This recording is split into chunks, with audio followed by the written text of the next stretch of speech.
Porter stood at the kitchen counter, methodically chopping vegetables for dinner. The steady rhythm of the knife against the cutting board matched the predictable cadence of his life, a life he had carefully constructed over the years. At 38, Nash prided himself on his logical approach to both his work as an IT consultant and his role as a husband. He glanced up at the family photos adorning the walls of their cozy suburban home in Austin. Snapshots from vacations and milestones smiled back at him, a visual timeline of his life with Clara. His gaze lingered on their wedding photo. Clara's radiant smile had captivated him from the moment they met in college. Even now, 13 years into their marriage, that smile still had the power to quicken his pulse. The sound of the front door opening pulled Nash from his reverie. "Clara," he called out, wiping his hands on a dish towel. "You're home early." Clara breezed into the kitchen, a whirlwind of energy and perfume. "Hi, honey," she said, pecking him quickly on the cheek. "Just needed to freshen up before my work dinner tonight." Nash's eyes widened as he took in her appearance. Clara wore a form-fitting black dress that hugged her curves, her chestnut hair falling in soft waves around her shoulders. A hint of red lipstick added a touch of glamour to her look. "Wow," he said, a smile tugging at his lips. "You look incredible." Clara's eyes lit up at the compliment, but Nash noticed a flicker of something else guilt before it vanished. "Thanks," she said, her hand unconsciously moving to smooth her dress. "It's an important client meeting. I want to make a good impression." Nash nodded, turning back to his meal prep. "Well, you certainly will in that outfit. I'm sure you'll knock their socks off." Clara's phone buzzed, and she glanced down at it, her fingers flying across the screen as she typed out a response. Nash caught a glimpse of the name James before Clara tucked the device away. "So," Nash said, trying to keep his tone casual, "this client dinner, is it with that new account you mentioned? The software company?" Clara's eyes darted away for a moment before meeting his. "Oh, yes. That's the one. Big potential for the agency, if we land it." Nash nodded, noticing the slight tremor in Clara's voice, but choosing to ignore it. He learned over the years that Clara's work in marketing often involved networking events and client dinners. It was part of the job, he reminded himself, pushing down the faint unease that had begun to creep into his gut. "Well, good luck tonight," he said, forcing a smile. "I'm sure you'll charm them all." Clara's phone buzzed again, and she glanced at it, a small smile playing at her lips. "Thanks, honey. I should get going. Don't want to be late." As she turned to leave, Nash called out, "Wait, Clara. I actually have some news to share." She paused, one hand on the doorframe. "Oh, what is it?" Nash felt a surge of excitement as he prepared to share his accomplishment. "I got the promotion at work, senior IT consultant. It comes with a significant pay raise and some great benefits." Clara's eyes widened, and for a moment, genuine happiness seemed to light up her face. "Nash, that's wonderful. Congratulations." She moved towards him, wrapping her arms around his neck in a quick hug. Nash breathed in the scent of her perfume, savoring the moment of connection. "Thanks," he said, his voice muffled against her hair. "I thought we could celebrate this weekend. Maybe take a trip to that vineyard you've been wanting to visit." Clara pulled back, and Nash saw a flicker of conflict pass over her features. "That sounds lovely," she said, her smile not quite reaching her eyes. "Let's talk about it when I get home, okay? I really need to run." Before Nash could respond, Clara was out the door in a swirl of perfume and clicking heels. He stood in the kitchen, the half-prepared meal forgotten, a nagging sense of unease settling in his chest. Later that evening, Nash found himself at O'Malley's, the downtown bar where he often met his best friend and coworker, Marcus, for after-work drinks. The familiar din of conversation and clinking glasses provided a comforting backdrop as Nash nursed a beer, his mind still churning over Clara's odd behavior. "Earth to Nash," Marcus said, waving a hand in front of his face. "You in there, buddy?" Nash blinked, focusing on his friend's concerned face. "Sorry, Marcus. I guess I'm a bit distracted tonight." Marcus leaned back in his chair, studying Nash with a shrewd expression. "All right, spill it. What's going on in that big brain of yours?" Nash sighed, tracing patterns in the condensation on his glass. "It's Clara," he admitted. "Something feels off. I can't quite put my finger on it, but she's been acting strange lately." Marcus raised an eyebrow. "Strange how?" "More work dinners. Always on her phone, distracted," Nash listed off. "And tonight, when I told her about the promotion, she seemed almost relieved to have an excuse to leave." Marcus frowned, taking a swig of his beer. "Maybe she's just stressed with work? You know how those marketing types can get with big projects?" Nash nodded, wanting to believe his friend's rationalization. "Yeah, maybe. It's just, we used to share everything, you know? Now it feels like we're living separate lives under the same roof. Marcus reached out, clapping Nash on the shoulder. Hey, every marriage has its ups and downs. You and Clara have been rock solid for years. I'm sure it's just a phase. Nash forced a smile, grateful for his friend's support. Thanks, Marcus. You're probably right. I'm overthinking things as usual. As they continued to talk, Nash found himself relaxing, the familiar banter with Marcus pushing his worries to the back of his mind. They discussed work, shared jokes about their more eccentric colleagues, and debated the merits of various sci-fi franchises as their usual topics of conversation. It wasn't until Nash got up to leave that his world shattered. I should head home, he said, stretching as he stood. Maybe Clara will be back, and we can talk about that weekend trip. Marcus nodded, finishing off his beer. Sounds good, man. Tell Clara I said congrats on landing that big software client. Nash froze, his hand halfway to his jacket. What software client?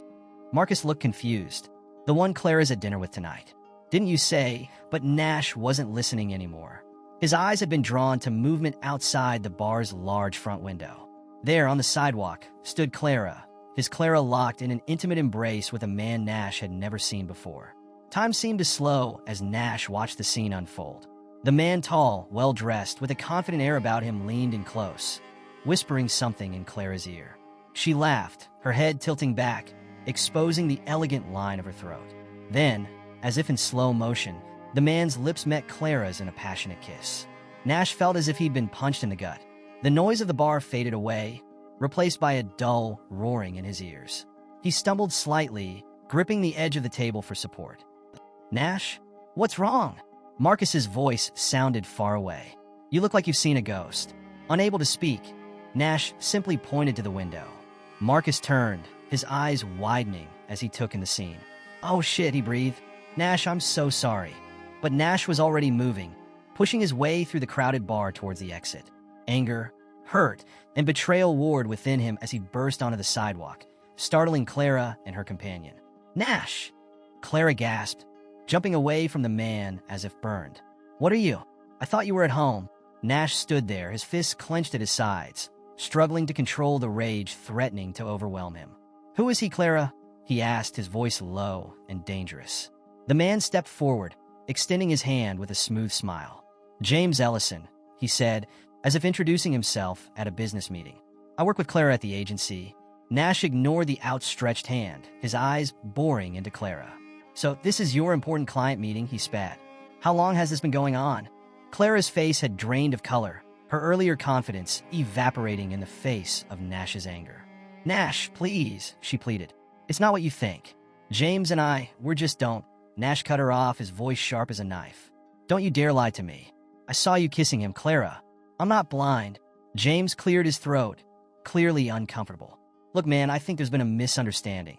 Clara and Nash rounded on him, his eyes flashing. You, he growled, taking a step closer. You don't get to speak. You don't get to stand there and pretend you haven't been screwing my wife behind my back. Clara reached out, trying to grab Nash's arm. Nash, please. Let's not do this here. We can go home and talk about this. Nash jerked away from her touch as if it burned. Talk about what, Clara? How you've been lying to me? How you made a fool of me? He laughed bitterly. No, I think I'm done talking for tonight. With that, Nash turned on his heel and strode away, ignoring Clara's calls behind him. He walked aimlessly, his mind a whirlwind of emotions, until he found himself standing in front of their house, the home they had built together, now tainted by Clara's betrayal. Taking a deep breath, Nash unlocked the door and stepped inside. He moved through the quiet rooms, his eyes taking in the familiar surroundings with new bitterness. Every happy memory now felt like a lie. Nash made his way to his home office, a space filled with the latest tech gadgets and a wall of certificates attesting to his professional accomplishments. He sank into his chair, burying his face in his hands as the full weight of Clara's betrayal crashed over him. How long had it been going on? How many times had she lied to his face? All while sneaking around with this James character. The questions swirled in Nash's mind, each one stoking the fire of his anger and hurt.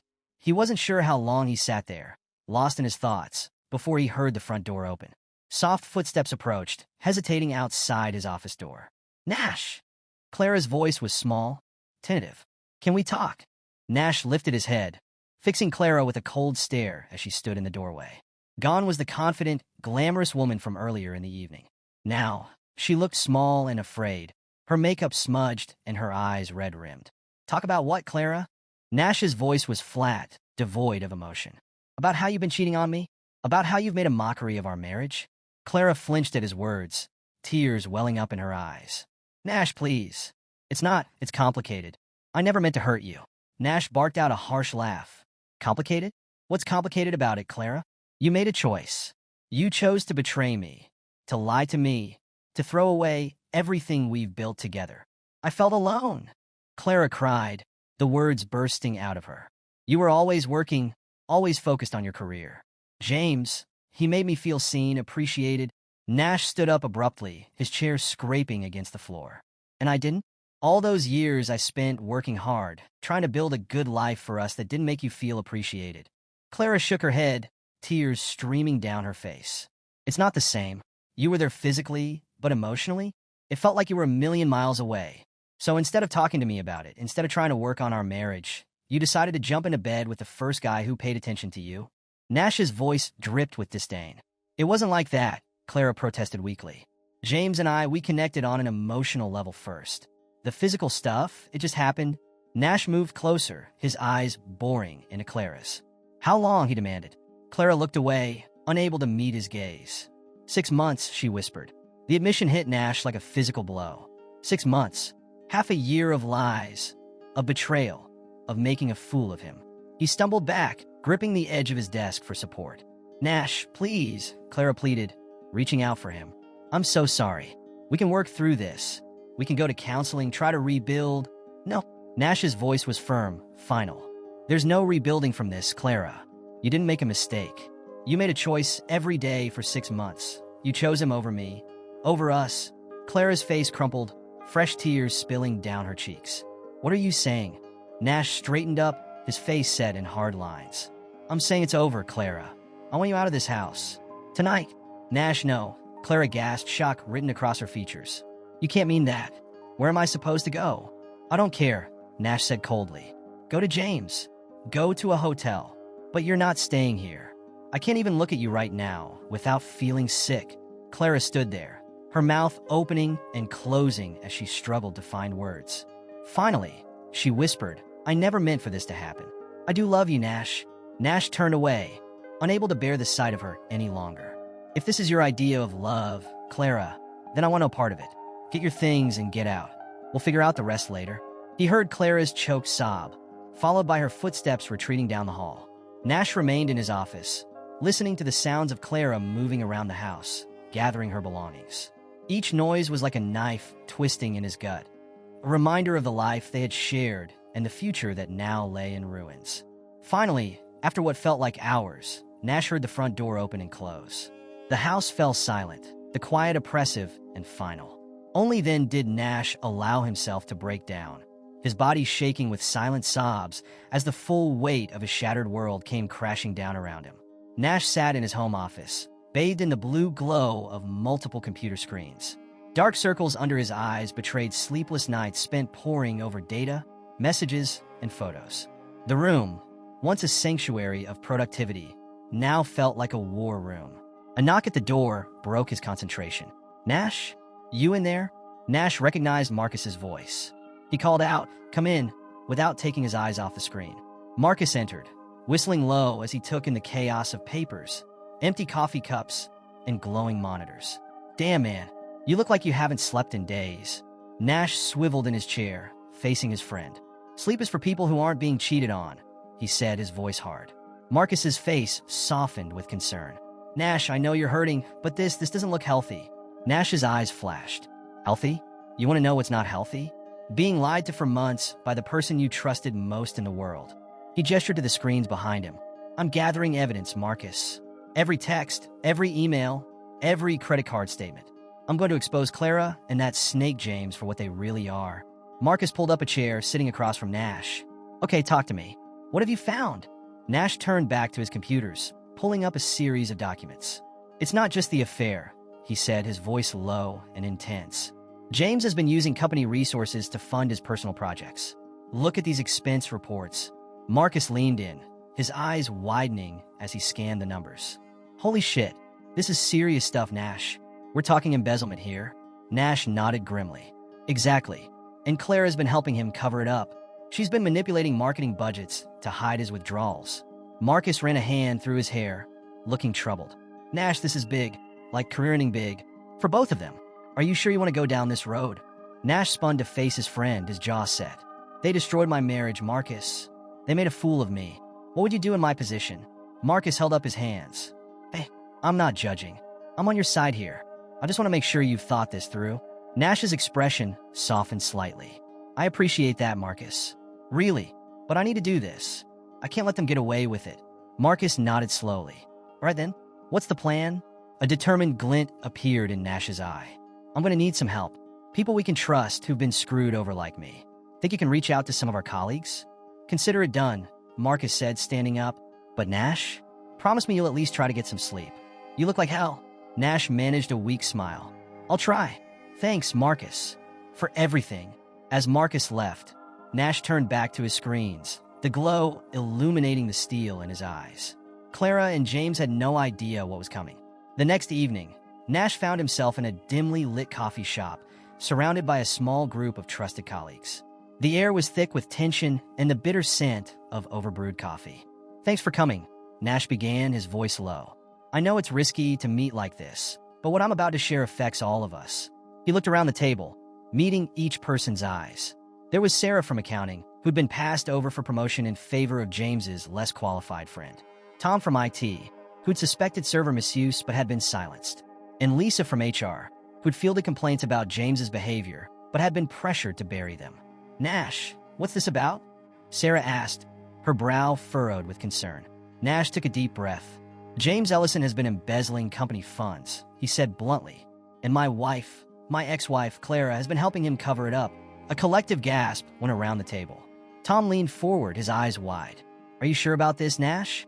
That's a heavy accusation. Nash nodded grimly. I have proof. Financial records, altered reports, even some incriminating emails. But I need your help to build an airtight case. Lisa spoke up, her voice trembling slightly. Nash, I think I might have something that could help. There have been complaints about James's behavior, especially towards female employees. I was told to keep them quiet, but Nash reached out, squeezing Lisa's hand gratefully. That's exactly the kind of information we need. Anything that shows a pattern of unethical behavior. Sarah cleared her throat. I've noticed discrepancies in the marketing budget reports. I always thought it was just sloppy bookkeeping, but now it was deliberate. Nash finished for her. Clara was manipulating the numbers to hide James's withdrawals. Tom shook his head in disbelief. Man, I knew something fishy was going on with the servers, but I never imagined it was this big. Nash leaned back, a grim smile on his face. Together, we can bring them down, but it won't be easy. They got friends in high places, and they won't go down without a fight. What's the endgame here, Nash? Marcus asked, speaking up for the first time. What exactly are you hoping to achieve? Nash's eyes hardened. Justice. Exposure. I want everyone to see James and Clara for who they really are. I want them to face the consequences of their actions. A heavy silence fell over the group. Finally, Sarah spoke. I'm in. They can't be allowed to keep doing this. One by one, the others nodded their agreement. Nash felt a surge of gratitude and determination. Thank you, he said softly. I know I'm asking a lot, but together we can make this right. As the group began to disperse, Nash pulled Marcus aside. I need one more favor, he said quietly. Marcus raised an eyebrow. Name it. The company party next month. I need to make sure Clara and James are there. Can you help arrange that? A slow smile spread across Marcus's face as understanding dawned. You sneaky bastard. You're planning to expose them publicly, aren't you? Nash nodded, a fierce glint in his eye. Maximum impact. They humiliated me. It's time to return the favor. Marcus clapped him on the shoulder. Consider it done. Just be careful, Nash.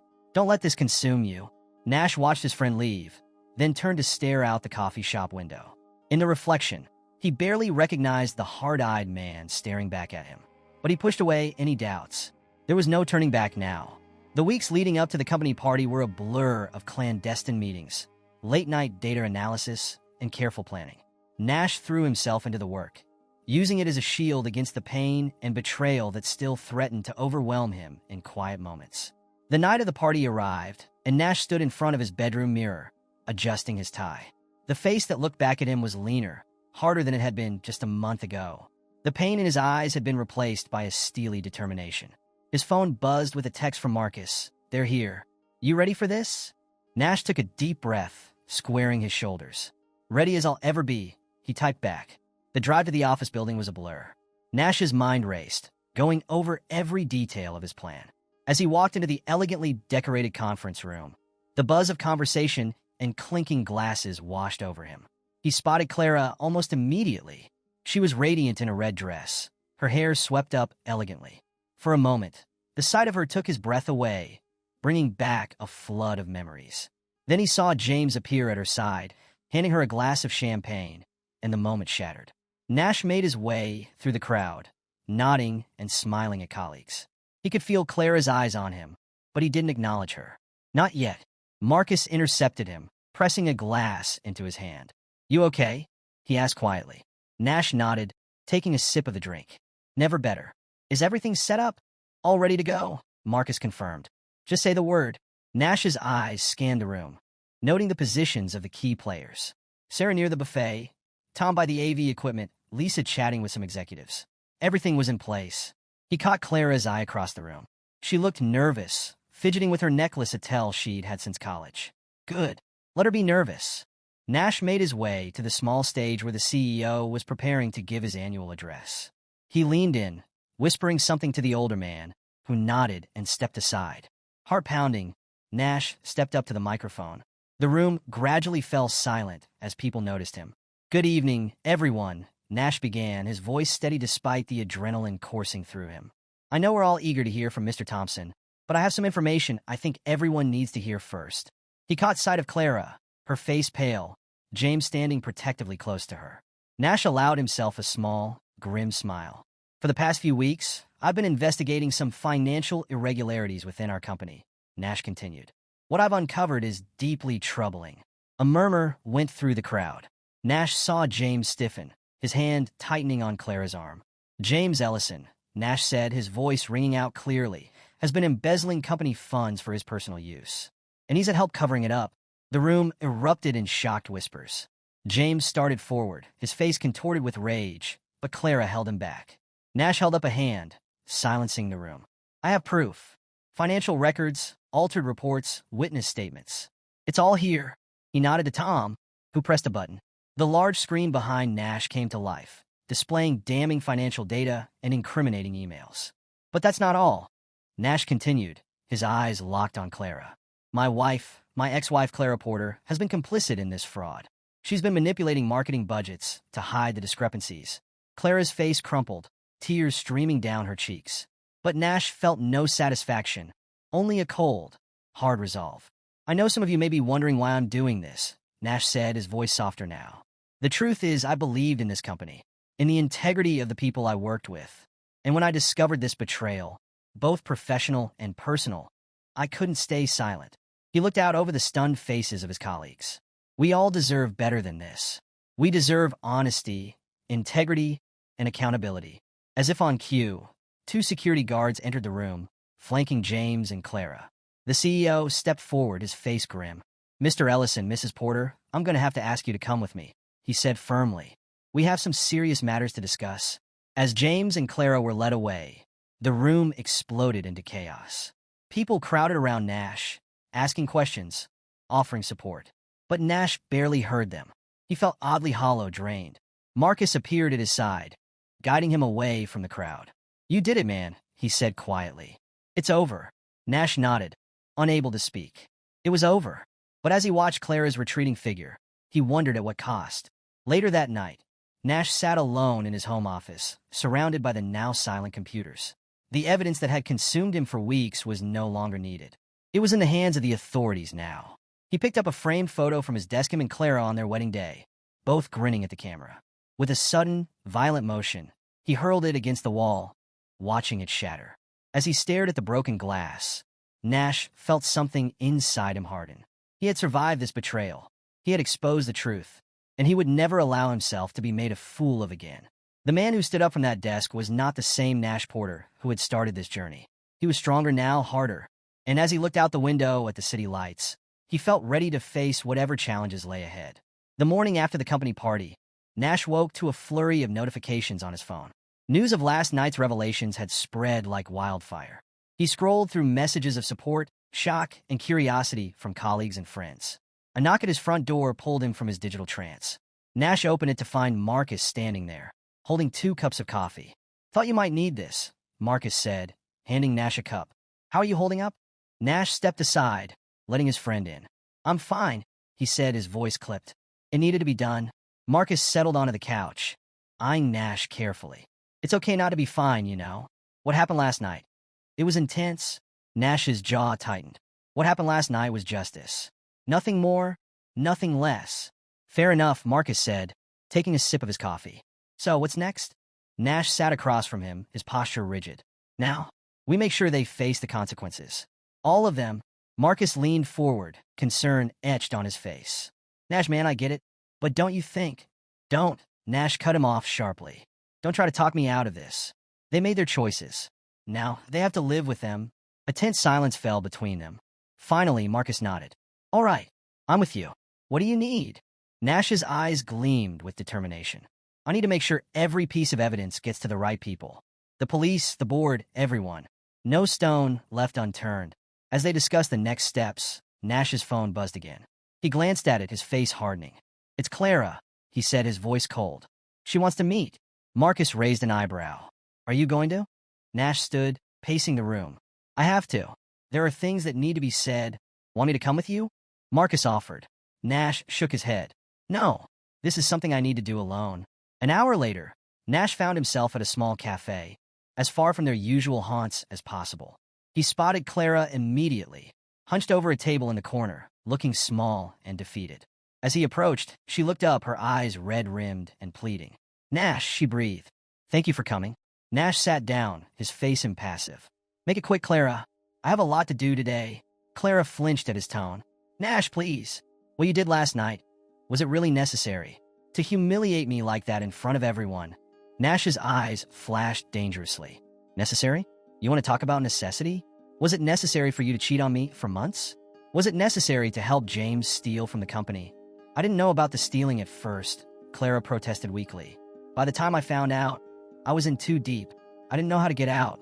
Nash leaned forward, his voice low and intense. "You could have come to me, Clara. We were supposed to be partners. Instead, you chose him. You chose to lie, to betray everything we built together." Tears spilled down Clara's cheeks. "I know. God, Nash, I know. I made a terrible mistake. But please, can we try to work this out? I still love you." For a moment, Nash felt a flicker of the old pain, the longing for what they once had. But he squashed it ruthlessly. "Love," he scoffed. "You don't know the meaning of the word. Love is trust, Clara. It's loyalty. It's choosing your partner every single day, not just when it's convenient." Clara reached out, trying to take his hand. Nash pulled back as if burned. "Nash, please. I'll do anything. We can go to counseling, start over." "No." Nash cut her off, his voice firm. "There is no starting over. What's done is done. You made your choice, Clara. Now you have to live with it." He stood, looking down at her tear-stained face. "I trusted you with everything I had, Clara. My heart, my future, my life. And you threw it away for what? A fling with a con man?" Clara's sobs grew louder, drawing looks from nearby tables. "It wasn't just a fling," she cried. "I was lonely, Nash. You were always working, always focused on your career. James, he made me feel alive again." Nash's laugh was bitter. "And how alive do you feel now, Clara? Was it worth it?" He turned to leave, but Clara's voice stopped him. "What happens now?" she asked, her voice small and frightened. Nash looked back at her, his eyes cold. "Now, you face the consequences of your actions. Both of you. I've handed over all the evidence to the authorities. The rest is up to them." As he walked away, he heard Clara call out one last time. "I'm sorry, Nash. For everything." Nash didn't look back. He stepped out into the sunlight, feeling as if a weight had been lifted from his shoulders. The conversation with Clara had only reinforced his resolve. There was no going back, only forward. The next few weeks were a whirlwind of police interviews, meetings with company lawyers, and dealing with the fallout from his public revelation. Nash threw himself into the process, determined to see justice served. One afternoon, as he sat in a conference room with the company's legal team, the lead attorney, a sharp-eyed woman named Rebecca, turned to him with a serious expression. "Mr. Porter," she began, I want to commend you for bringing this to light. Your evidence is rock solid. James Ellison is going to face serious charges. Nash nodded, satisfaction coursing through him. Good. He deserves everything coming to him. Rebecca hesitated, then continued. As for your ex-wife, Clara, her involvement is less clear-cut. There's a chance she could argue coercion or ignorance of the full extent of the fraud. Nash's eyes narrowed.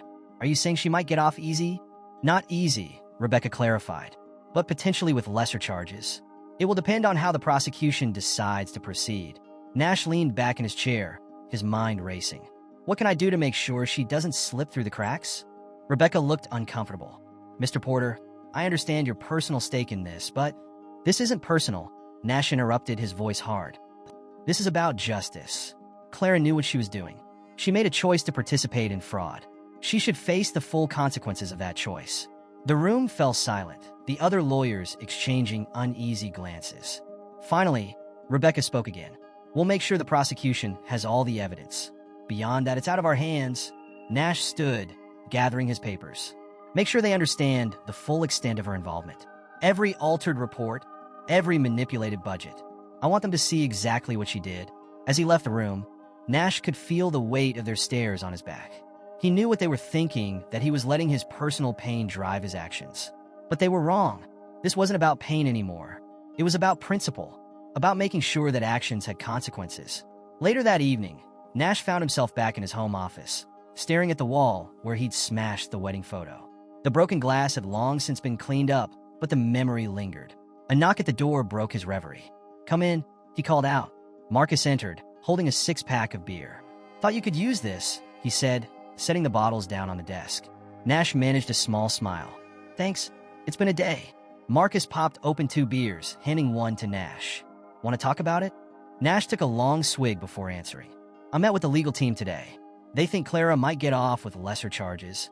Marcus whistled low. Damn, how do you feel about that? Nash's grip tightened on the bottle. How do you think I feel? She betrayed me, Marcus. She betrayed the company. She doesn't deserve leniency. Marcus was quiet for a moment, then spoke carefully. Nash, I get it. I do. But at some point, you're going to have to let this go. For your own sake. Nash rounded on him, eyes flashing. Let it go. Would you let it go if it was you? If the person you trusted most in the world stabbed you in the back? No, Marcus admitted. Probably not. But I'd hope I'd have a friend to tell me when I was going too far. The anger drained out of Nash, leaving him feeling suddenly tired. I can't forgive her, Marcus. I won't. Marcus nodded, understanding in his eyes. I'm not asking you to forgive her. I'm just asking you to consider what holding on to this anger is doing to you. Nash didn't respond, turning to look out the window at the darkening sky. Marcus's words echoed in his mind, but he pushed them aside. He couldn't afford to second-guess himself now, not when he was so close to seeing justice served. The day of the trial arrived, bringing with it a media frenzy. Nash steeled himself as he walked up the courthouse steps, cameras flashing and reporters shouting questions. Inside, he took his seat in the gallery, his eyes fixed on the defendant's table where James and Clara sat. James looked pale and drawn, his usual confidence nowhere to be seen. Clara kept her head down, avoiding eye contact with anyone. As the proceedings began, Nash listened intently to the opening statements. The prosecution painted a damning picture of greed, deceit, and betrayal. When it was the defense's turn, they tried to portray James as the mastermind and Clara as an unwilling participant. Nash's blood boiled at their attempts to minimize Clara's role.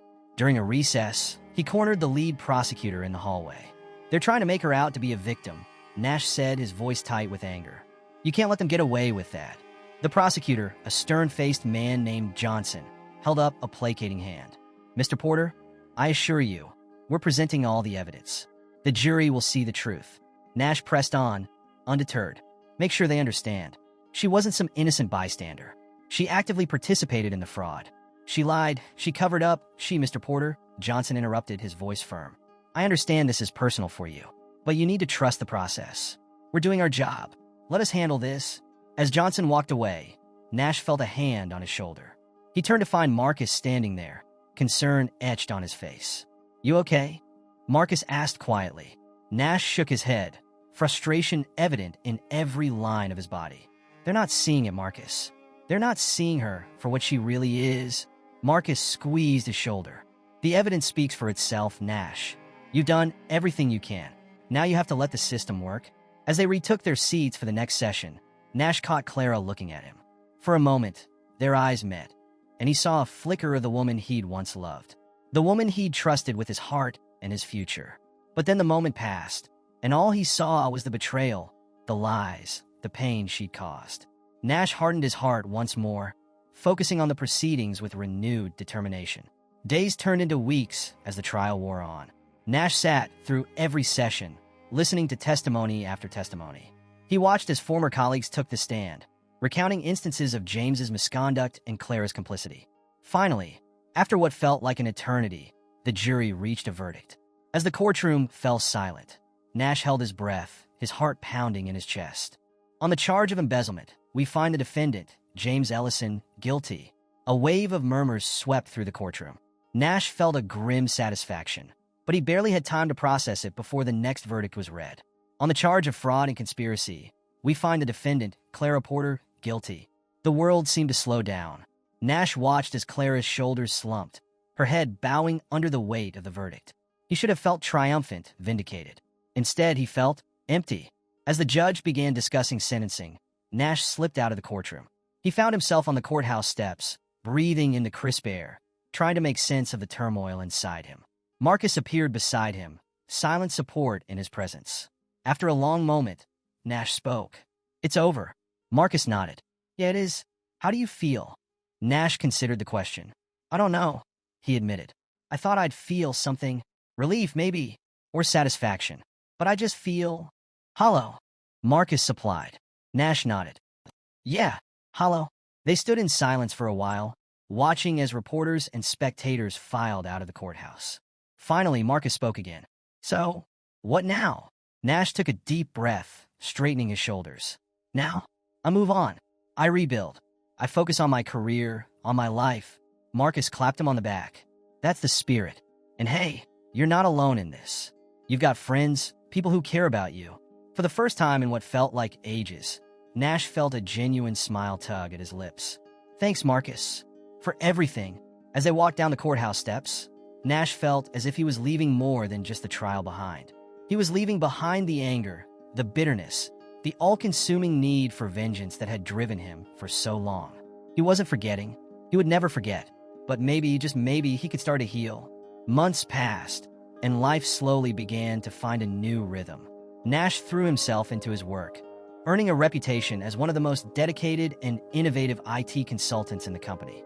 His experience with uncovering fraud had given him a unique perspective, and he found himself being called in to consult on security measures and fraud prevention strategies. One sunny afternoon, Nash found himself in a familiar park, the same one where he'd often come to clear his head during the darkest days of the trial. But this time, the weight on his shoulders felt lighter. He sat on a bench, watching as families played frisbee and couples strolled hand in hand. For the first time in a long while, he allowed himself to think about the future, not just in terms of career goals or financial plans, but in terms of personal happiness. A voice broke into his thoughts. "Is this seat taken?" Nash looked up to see a woman standing there, a friendly smile on her face. For a moment, he hesitated. Then, making a decision, he smiled back. "Not at all. Please join me."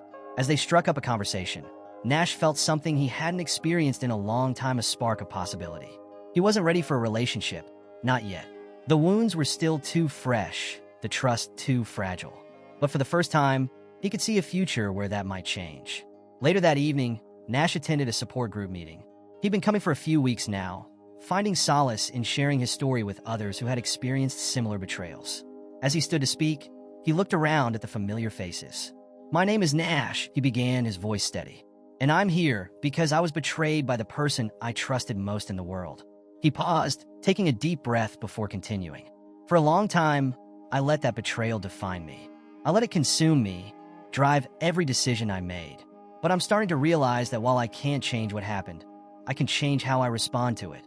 Nash felt a weight lifting as he spoke, each word a step towards healing. "I'm not here to tell you that forgiveness is the answer. For some of us, that may never be possible.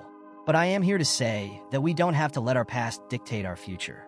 We can choose to move forward, to rebuild, to find happiness again." As he finished speaking, Nash saw nods of understanding and murmurs of agreement from the group. He sat down, feeling a sense of peace he hadn't experienced in a long time.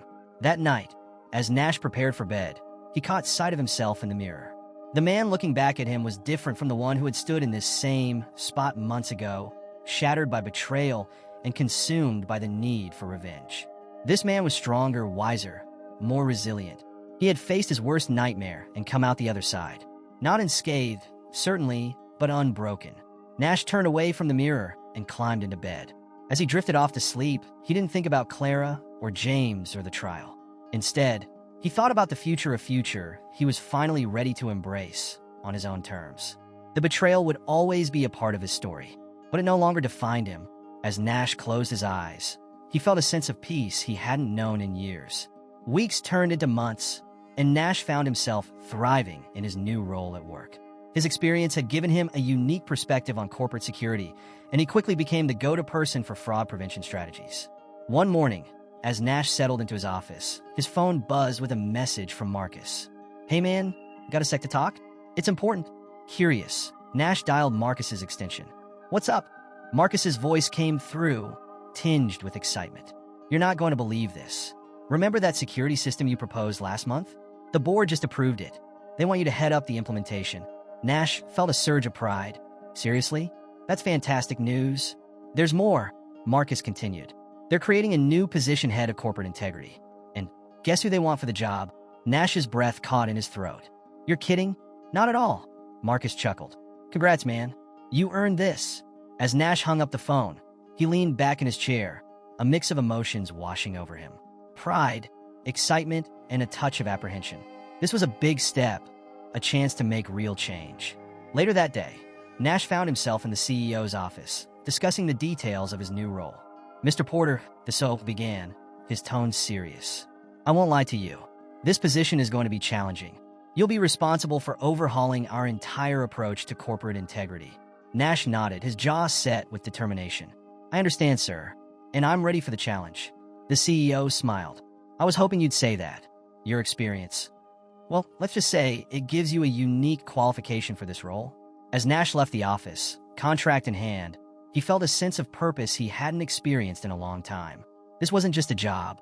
It was a chance to prevent others from going through what he had endured. That evening, Nash met Marcus at their favorite bar to celebrate.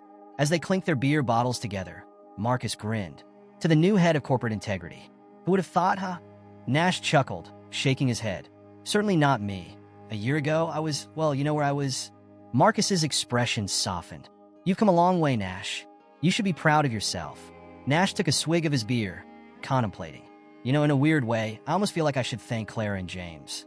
If it wasn't for them, I wouldn't be where I am now." Marcus raised an eyebrow. "That's surprisingly zen of you. You feeling okay?" Nash laughed, a genuine, hearty laugh that felt foreign but good. "I'm feeling better than I have in a long time, actually. I'm not saying I forgive them. I don't, but I'm not letting them have power over me anymore." As they continued to talk and celebrate, Nash felt a sense of contentment wash over him. He was moving forward, not just in his career, but in his personal life as well. Months passed, and Nash threw himself into his new role with gusto. He implemented new security measures, led integrity workshops, and worked tirelessly to create a culture of transparency and accountability within the company. One afternoon, as Nash was leaving a particularly grueling board meeting, he bumped into someone in the hallway. Papers went flying, and as he bent to help pick them up, he found himself face to face with a woman he didn't recognize. "I'm so sorry," she said, gathering her documents. "I wasn't watching where I was going." Nash smiled, handing her a stack of papers. "No worries. Neither was I. I don't think we've met. I'm Nash Porter." The woman's eyes widened slightly. "The new head of corporate integrity? I've heard a lot about you." "I'm Olivia Chun, from legal." As they shook hands, Nash felt a spark of something. Interest? Attraction? He wasn't sure, but it was a feeling he hadn't experienced in a long time. "It's nice to meet you, Olivia," Nash said, surprised to find he meant it. "Maybe we could grab coffee sometime? I'd love to hear legal's perspective on some of the new integrity measures." Olivia smiled, a warm, genuine smile that reached her eyes. "I'd like that, Mr. Porter." "Please," Nash said, "call me Nash." As Olivia walked away, Nash found himself watching her go, a small smile playing on his lips. It wasn't a grand romantic moment, not by any means, but it was a reminder that life went on, that there were still new connections to be made, new possibilities to explore. That evening, as Nash sat in his home office, he found his gaze drawn to the empty space on the wall where the wedding photo had once hung. For the first time in a long while, he didn't feel a pang of anger or hurt when he thought of Clara. Instead, he felt nothing. No rage, no bitterness, just a quiet acceptance. On impulse, Nash picked up his phone and dialed a familiar number. After a few rings, Marcus answered. "Nash, everything okay?" Nash leaned back in his chair, a sense of peace settling over him. "Yeah, everything's good. I think I'm ready to start dating again." There was a moment of silence on the other end. Then Marcus let out a whoop of joy. "Hot damn. It's about time, man. You want me to set you up? I know this great girl." "Slow down, Tiger," Nash laughed. "I've actually met someone. Maybe. We'll see." As Nash filled Marcus in on his encounter with Olivia, he felt a weight he hadn't even realized he was carrying lift from his shoulders. He wasn't naive enough to think that everything would be smooth sailing from here on out. Trust would still be an issue, and the scars from his past would take time to fully heal. But for the first time in a long time, Nash felt truly hopeful about the future. He had weathered the storm of betrayal and come out stronger on the other side. He had rebuilt his career, forged new friendships, and rediscovered parts of himself he thought were lost forever. As he hung up the phone, Nash walked over to the window, looking out at the city lights twinkling in the distance. He thought about the journey he'd been on, the pain, the anger, the thirst for revenge that had nearly consumed him. And he thought about where he was now, successful, respected, and slowly opening himself up to the possibility of love again. Nash Porter wasn't the same man he had been when this all started. He was harder in some ways, yes, but also wiser, more compassionate, more aware of his own strength and resilience. He would never forget what Clara and James had done. He would never forgive their betrayal, but he no longer needed to actively hate them. They were part of his past, not his future. As Nash turned away from the window, his eyes fell on a framed quote on his desk, something he'd put up recently. "The oak fought the wind and was broken. The willow bent when it must and survived." Nash smiled. He had been the oak, rigid and unyielding in his anger. But he had learned to be the willow, to bend without breaking, to adapt, and to grow stronger. Tomorrow, he would wake up and go to a job he loved. He would work to make a difference, to protect others from the kind of betrayal he had experienced. And maybe, just maybe, he would take a step towards a new chapter in his personal life. The story of Nash Porter wasn't over. In many ways, it was just beginning. And for the first time in a long time, he was excited to see what the next page would bring.